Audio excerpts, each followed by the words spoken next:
What is going on, guys? I hope you're having a fantastic day. Today we are back with another Hurt to Healing Tales of Triumph episode, and in today's video we are talking about positive affirmations. So, positive affirmations, what are they? How can they help you? How did they help me? Very simple. So, positive affirmations, in the most basic way I can possibly think of, is simply talking to yourself better.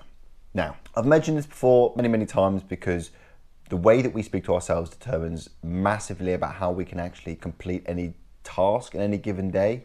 So, example, right? A lot of people like to have a personal trainer.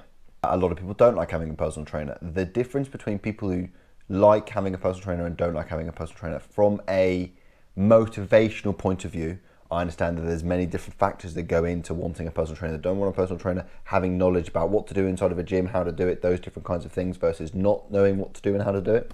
Is the primary difference is that a personal trainer will stand there and will push you to beyond how you'd be able to push yourself.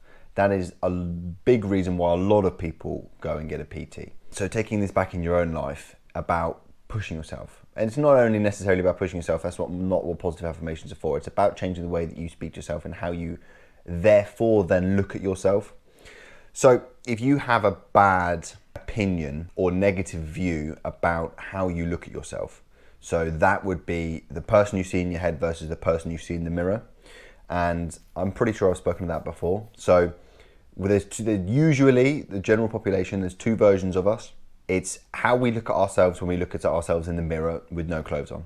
There's that version of us, which is the true version of us, versus how we see ourselves in our head. Yeah, they're the two different people. So what we want to do is allow them to combine. So the person that we see in the mirror is the person that we see in our own head. Now, that primarily begins, I would say that begins up here.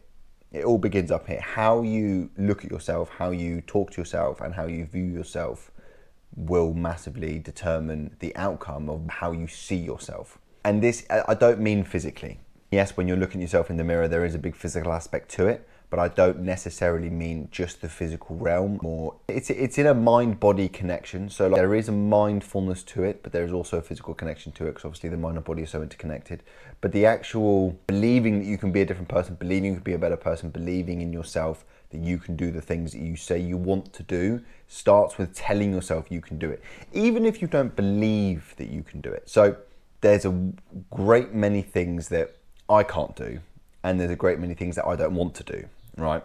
One of those things back in the day was a skydive. I always said that, oh yeah, skydive would be brilliant, but actually coming to the crux of it, I absolutely pooped myself, and I almost didn't do it because I was petrified of it, if I'm going to be completely honest. You're jumping out of a plane at 15,000 feet, free falling, you could die. Granted, it's very unlikely, but it's possible.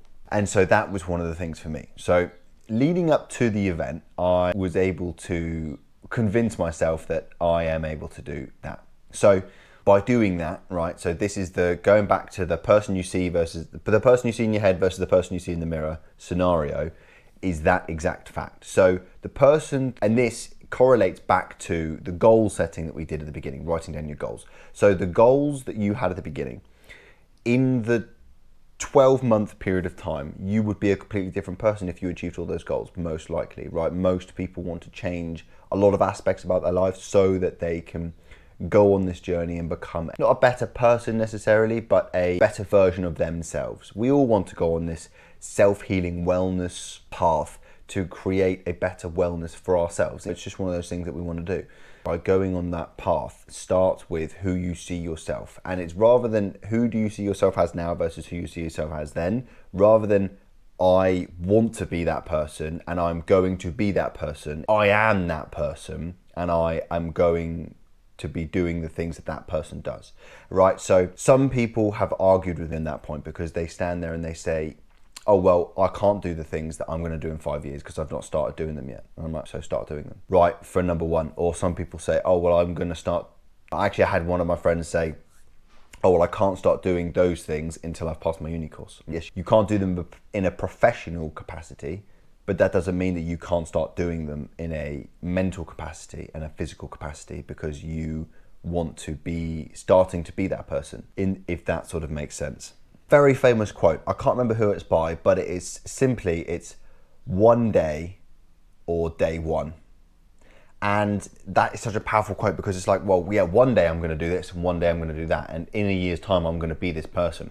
But how can you expect to be this person that you say you're going to be, the goals that you have, getting yourself there, without implementing the things that that person does on a day-to-day basis now? So rather than, oh, one day I'll be this or one day I'll do that, it's day one. Why not start making your way towards doing that? So the easiest way of explaining this is a fitness capacity. So if you want to be that person who wakes up at 5 o'clock in the morning and starts going for runs, or wakes up at 5 in the morning to go to the gym, or is really healthy and doesn't drink, something along those lines, which a lot of people do. There's a very obvious sort of chill goals, I would say. A lot of people want to be, oh, that person in the friendship group, oh, he wakes up at like 5 o'clock in the morning to go for like a 5K or like 10K. I know that some people out there are crazy. They go and do an ultra marathon, 100 miles, before they go and do anything else in the day. It's like, so do you want to be that person? Do you not want to be that person? And rather than one day I'll be that person, well, one day that person's going to have to start waking up at 5 o'clock in the morning to go for runs. So why not do it today? Why not make this day one of you becoming that person? Not only does that shift in mindset speed things up, but it also fortifies that your belief that you will actually do it. Again, going back to one of the previous episodes about lying to yourself, why would you believe a liar? If someone lied to you on a daily basis about everything, you'd never believe them, and you'd never do anything that they suggested to do because you knew they were going to lie. It's the same principle with us, your own self person. If you are going to lie to yourself, then you're never going to trust yourself. You're never going to believe yourself that you're going to do anything that you say you're going to do. Same with this. So if you keep saying to yourself, oh, one day I'll do this, and actually it's been 3 or 4 years and you've not done it, then every time you say it to yourself, you're just lying to yourself again. Did you see that? Rather than say, oh, well, actually I did it, I've started doing it. And it's okay if you do it and then fall off because you're failing. There's so many aspects. You can't just expect to wake up at 5 o'clock in the morning every morning, 7 days a week, out of the blue, go to start running. It just doesn't happen like that. Do one day the first week, do 2 days the next week, do 3 days the next week, ease yourself into it, break yourself into it. There's no, like I've always said in nearly every video, making long-term beneficial change that's going to serve you for the rest of your life is about baby steps. Baby steps is so important for every aspect. And so you just need to take it chill, time at a time, day by day, and essentially it's going to create better wellness for you forever anyway. So there's no real need to stress about how you do what you do, why you do what you do, and when you do what you do, because as long as that you do it as soon as you are able to do it, not when you think you should do it and you've got everything perfect and you've got the perfect running shoes and you've got your water bottle and you've got your backpack and this out and you've made sure your lunches are ready. No, if you're going to do it, just do it at least once, and then you can start, because until you do it and fail at it, you have no idea how to grow and what to do. You can make sure everything's perfect, and I've seen this with clients. They go, oh no, message me probably twice a month, maybe once a month, twice a month for the past like 6 months. Mate, I'm gonna come do some training. I need training. I'm gonna do this first. I'm not. Hey mate, I'm gonna come through training, but this got in the way, and it's just like no aspect of it. So if you know that there's something you should be doing, just do it. So this correlates back to not only lying to yourself, not only believing in yourself, but positive affirmations. So if you sit there and say, one day I'm going to do this, I'm going to do this when this happens, I'm going to do this when I've done this, right? You are relying on external factors to determine what path your life is going to take. And therefore you are letting the world and the universe take control of your life rather than you taking control of your life. Again, this comes back to the compulsive liar bit, because rather than say, oh, I'm going to do it today, I'm going to take control, I'm just going to do it, what's the worst that's going to happen? Yeah, you're letting a billion, unlimited, infinite amount of things get in your way before you start doing that thing. Therefore, you do not believe in your heart that you're actually going to do it, because you're letting everything get in the way, and you're not actually just sitting down and going, fuck it, I'm just going to go and do it. You're letting everything get in the way, and that is one of the biggest issues. Therefore, you are not saying to yourself, I am doing this, I am prepared to do this, I'm ready to do this, I'm going to go and do it. It's, I've got to wait for this, I've got to wait for that, I've got to wait for this. And that instills doubt. The more doubt that you have in your life about the things you're going to do, the worse it's going to become the longer you postpone these things, right? So, to me, that's what the fundamental, most important part of positive affirmations are. Now, positive affirmations is a bit of a rabbit hole because there's this woman called Louise Hay, and she is very unorthodox in the things that she thinks, in the things that she writes down. So she's got books. Please Google her, read her books. I like to believe that some of what she says is true. Some of the other stuff, it's just a bit, I don't know. It's a little bit wayward for me, if I'm going to be completely honest. Like I say, a lot of the stuff that she says I do believe in, and I do think it is true because of the trauma that I've been through, because of the things that has happened to me. I understand that my situation has caused me to go, and these things have happened to me. I think that's the difference between people who haven't been through a similar thing and haven't had the same experiences, don't understand, versus me who has had a lot of different experiences and that actually has happened to me. So, mental manifestation into physical pain is a big thing that has happened to me for many, many years now. Whereas, and that's what she says, I think she believes, if I'm quoting her correctly, all physical pain is a manifestation of mental side effects. It is a mental side effect of something that's happened to us on a different, like if you're going to take trauma scale being very extreme and very, mild, she says no matter where you're on the scale, something at some point is going to manifest into physical pain, and then it's going to come out if you don't deal with it, right? So no matter if it's mild, obviously you'll get mild symptoms. If it's extreme, you'll get extreme symptoms. That's sort of where she goes with it. And so she's got every single thing that you could possibly think of that could go wrong with you. She's got the reason why that is a manifestation of physical pain. She's got the explanation, almost like an explanation of why you are having that thing. So down to the common cold, a cough, a sore. So coming full circle with that was a little bit of a tangent, but it does make sense. So coming whole circle with the whole one day versus day one is simply actually taking action.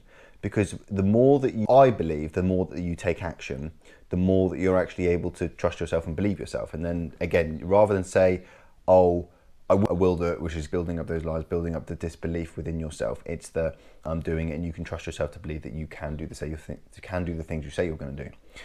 So, like I said, Louise Hay is a little bit, but like I say, there's a lot that I know that I do believe and have experienced firsthand, and it is quite scary as well when a lot of the things that she says and she comes through and says, oh, in this, and it actually is happening to you. It is quite mad. So definitely go and check her out, see what's what. I think she's absolutely amazing in something. She's written many, many different books about different things. And so in one of the books, she's got this whole top to bottom spinal cord, all the vertebrae. In each different single vertebrae means something different about pain management, which is extremely, and that I found to be particularly spot on. Loads of different things. So when she's got all of these different manifestations of pain, what they mean, how they're like, how it's affecting you and why it's affecting you, it gives you a positive affirmation to say to allow you to be in control of what is going on, right? So again, it's all about control, pretty much. Like this whole experience, the whole Hurt to Healing Tales of Triumph, is primarily all about control. And it's not it's not an I'm out of control, I need to get in control thing.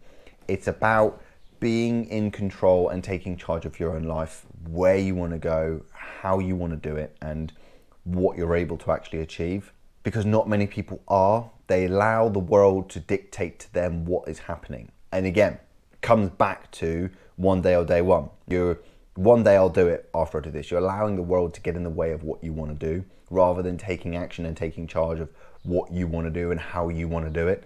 And a lot of people really, they just gripe on it. I think more than anything, people just go, oh, well, life got in the way of this and life got in the way of that. And I just, from someone who's been through all of the crap and been at the bottom of the barrel with everything, I would never allow life to just, life has literally eaten me, swallowed me and spat me back up again, right? And it's disgusting and it's horrible and it's unfair. But at the end of the day, I'm not going to allow that to just I'm not going to allow them to win. I'm not going to allow life to just win. I'm going to keep pushing, and this is what I advise all my clients to do. Don't let that little injury get you down. Don't let that little problem let you win. Don't let them win. It's not worth it.